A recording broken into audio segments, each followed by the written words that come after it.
Carlo Ancelotti deu um novo fora na seleção brasileira. É isso mesmo. A CBF levou um novo não do Ancelotti. Eu sou o Rafael da Dona Lúcia, se inscreve no canal, deixa seu like. Quanto mais inscritos, mais conteúdos para vocês. Então assim, o canal tá crescendo, bora aumentar ainda mais a nossa comunidade. Mas agora vamos falar de Ancelotti e CBF, uma novela que se arrasta há 869 dias. É isso mesmo. Mas antes, eu vou contextualizar para vocês mais ou menos como acontece, para vocês entenderem como é o imbróglio entre CBF e Carlo Ancelotti. Pensa você ou já deve ter participado, já deve ter acontecido isso com você, ou você viu acontecer com algum amigo.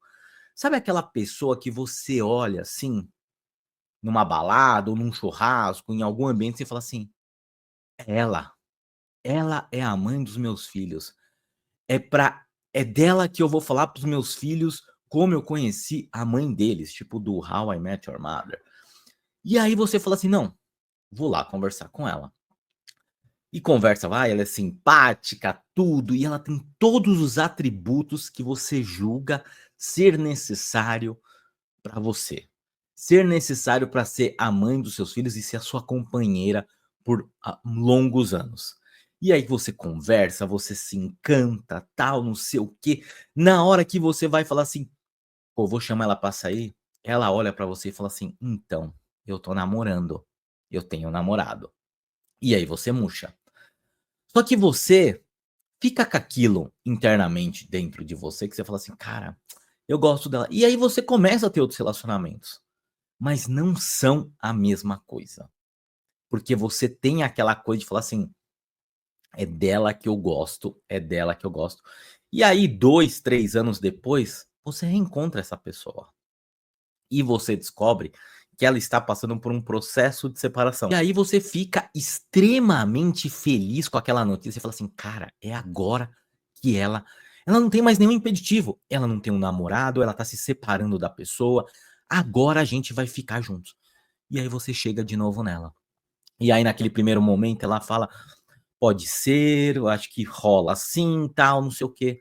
Só que na hora que você chama ela pra sair, na hora que você fala assim: "Não, agora as coisas vão acontecer", chega aquela maldita mensagem do WhatsApp falando: "Olha, não vai rolar, eu gosto de você como amigo". E aí você murcha, você fica triste, e é exatamente isso que acontece com seleção brasileira e Carlo Ancelotti. A seleção brasileira, tudo começou em dezembro de 2022, após o Brasil perder a Copa lá no Catar, naquela derrota fatídica para a Croácia. E parece que dali já começou alguns contatos com o Carlo Ancelotti. 869 dias depois, já teve 2 ou 3 nãos do Ancelotti, e agora, oficialmente, parece que tem mais um. E aí tem duas versões para este novo fora, ok? Porque, só para vocês terem uma ideia, vários veículos, inclusive Fabrício Romano, já dava como certo esse acerto entre CBF e Ancelotti. Tanto que falou que já tinha partes legais, verbalmente já estava fechado, e que só faltava ele se desvincular do Real Madrid para assinar com a seleção brasileira. E aí o que, que aconteceu? Tem duas versões por que o italiano disse não novamente para a seleção brasileira. Uma versão parece que ele recebeu uma proposta absurda do futebol árabe, que gira em torno de 50 milhões de euros por temporada. Ou seja, mais ou menos, assim, a grosso modo, assim, é um valor surreal. É surreal, surreal. Então, esse seria um motivo. O segundo motivo é que a seleção brasileira foi muito afoita quando descobriu que o Ancelotti não vai continuar no Real Madrid na próxima temporada. E aí o que a seleção brasileira fez? O que a CBF fez? Foi lá e mandou o empresário conversar com ele e tal. Começou aquela coisa do cercar o frango, como a gente diz. E o Real Madrid não gostou absolutamente nada disso. Inclusive, o Florentino Pérez teria entrado no circuito. E aí ele entrou no circuito e falou: Ancelotti, que M é essa? E aí o Ancelotti, porque na cabeça do Florentino é assim, peraí, eu até poderia liberar você antes do Mundial, mas sem essa patifaria. E aí o Ancelotti, como ele tem um ótimo relacionamento com o Florentino Pérez, e ele não quer fechar uma porta no Real Madrid, o que ele fez? Não. Florentino, não tem nada, os caras aí estão vindo aqui e tal, mas eu não vou fechar com a seleção brasileira. Não vou fechar com a seleção brasileira. Então, tem essas duas versões. A minha opinião, a CBF é uma atrapalhona em todos os aspectos. Em todos os aspectos. Sabe? Então, assim, a CBF, primeiro que, assim, o Ancelotti é o melhor treinador que hoje tem no mundo, talvez para comandar a seleção brasileira? Bem provável que sim. Mas será que não falta um pouco de amor próprio para a seleção brasileira da CBF? Ah, mas no futebol não tem amor próprio. Ok, concordo. Mas a gente tá falando da maior seleção do mundo. Será que não deveria ser o contrário? O Ancelotti ter que ter um tesão em treinar a seleção brasileira, por mais que a nossa fase não seja boa? Então, assim, o que eu acho que a seleção brasileira tem que fazer, o que a CBF tem que fazer, é definitivamente colocar uma pedra em cima disso e seguir a vida. Seguir a vida. Porque, assim, a CBF já se provou por milhões de oportunidades que é um órgão extremamente incompetente. Que é um órgão, assim, sabe, arcaico, que é um órgão, assim, não tem nada salva na CBF. Absolutamente nada salva na CBF. Então, assim, na minha cabeça é, vá para outra. Vá para quem verdadeiramente quer vir para a seleção brasileira. O Jorge Jesus não tem o nível do Ancelotti. Não tem o nível do Ancelotti. Mas o cara já demonstrou milhões de vezes que é só ligar que o cara vai aceitar. É só ligar que o Jorge Jesus vem. E aí pode ter Al Hilal, pode ter quem for, ele vai aceitar. Então, será que nesse momento a gente não precisa mais de um cara que queira vir mesmo, mas obviamente que seja competente? Porque a gente tem milhões de técnicos aqui no Brasil que devem ter um tesão absurdo de treinar a seleção brasileira, mas não tem a competência necessária. O Jorge Jesus, para mim, são as duas coisas. Então, assim, a seleção, ela precisa demais recuperar o amor próprio. E para mim, para você recuperar o amor próprio, tem que começar por: ah, mas amanhã o Ancelotti não acerta, se desvencilhou do Real Madrid e tá fora. Ancelotti, a gente não te quer mais não. A gente não te quer mais, cara. Cara, foram 869 dias você me enrolando. Eu tenho amor próprio. Eu já tô com o meu treinador aqui. Porque assim, olha tudo o que aconteceu com o Brasil esperando pelo Ancelotti. Cara, a gente teve o Ramon Menezes esperando pelo Ancelotti. A gente teve Fernando Diniz esperando pelo Ancelotti. O Ancelotti não deu certo? Fomos e efetivamos o Fernando Diniz. Não deu certo o Diniz?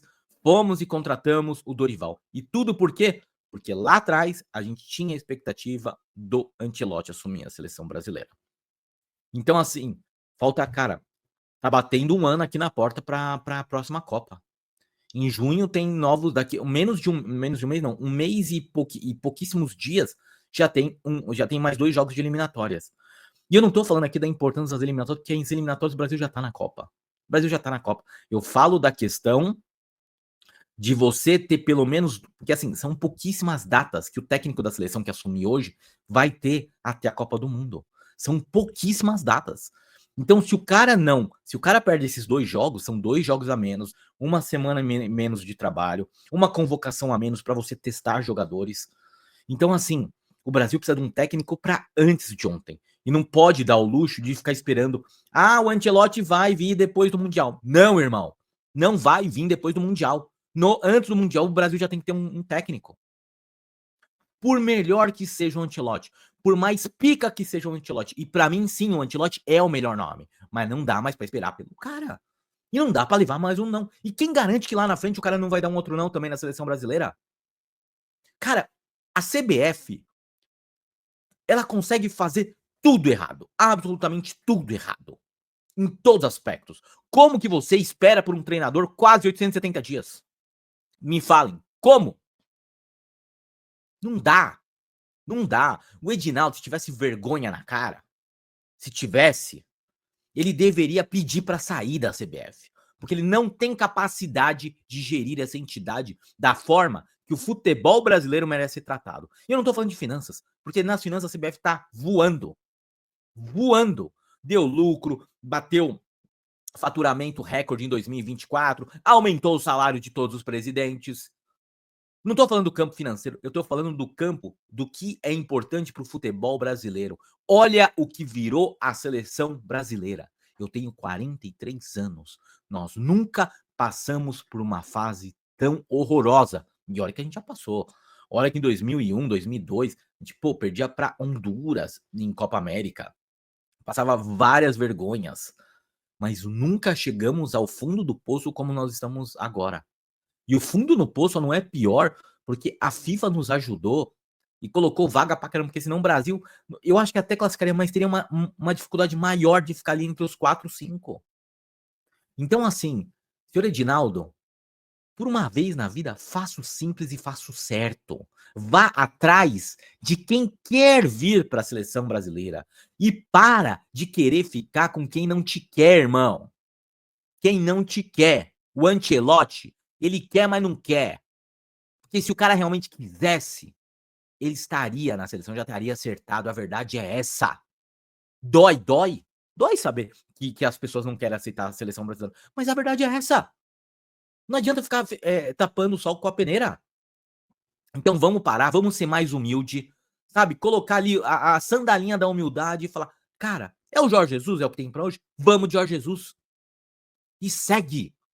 E segue. Larga o ex. Esquece o ex.